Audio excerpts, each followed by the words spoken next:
முருகிய வேண்டி நின்றோம் வேலையா. அழகு என்றாலே முருகன் தானையா, எங்க அழகு சுந்தரம் பார்த்து கேட்டு அருள் புரிவாயா.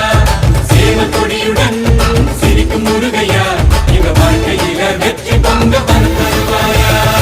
ஆறுபட வீடு கொண்ட முருகனுக்கு அரோகரா, அப்பானுக்கு பாடம் சொன்ன சுப்பனுக்கு அரோகரவும் பேர சொல்லி இந்த ஊரே வந்தோம். உன்னை தேடி வந்து எங்க உள்ள முருகிய வேண்டி நின்றோம் வேலையா.